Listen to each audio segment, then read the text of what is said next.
let's look at how we use negation and pronouns for the direct or indirect object in verbs in the passé composé with two verbs. It sounds complicated, but it's not that hard. So let's look at some examples. Elle est sortie vendre sa tente.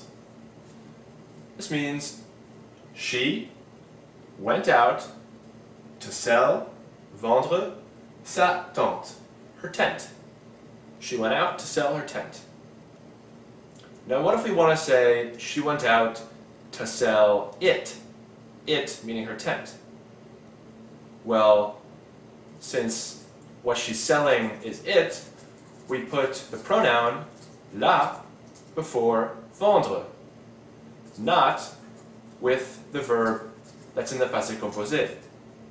So we get elle est sortie la vendre. She went out to sell it. Now what if we want to say this sentence in the negative? She did not go out to sell her tent. Well, what she's not doing is going out.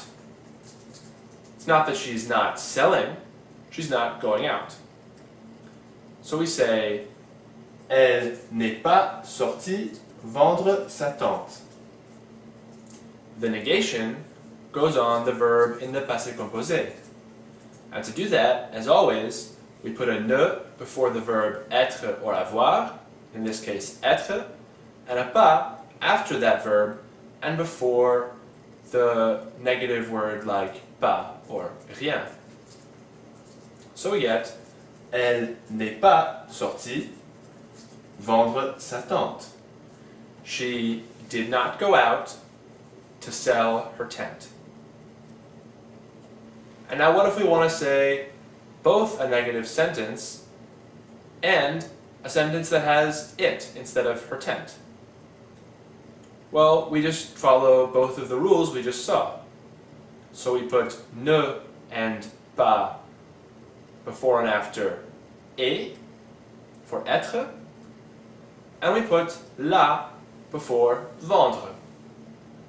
So we get elle n'est pas sortie la vendre. She did not go out to sell it. These rules as to where you put ne and pas and where you put the pronoun for indirect or direct objects are pretty consistent for sentences that have two verbs that are in the passé composé.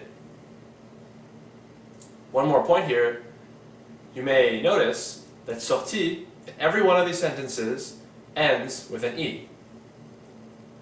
And the reason for this is the same as always.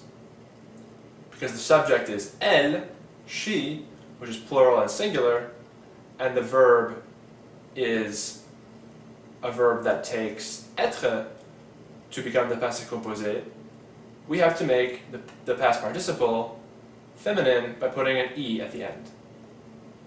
C'est tout.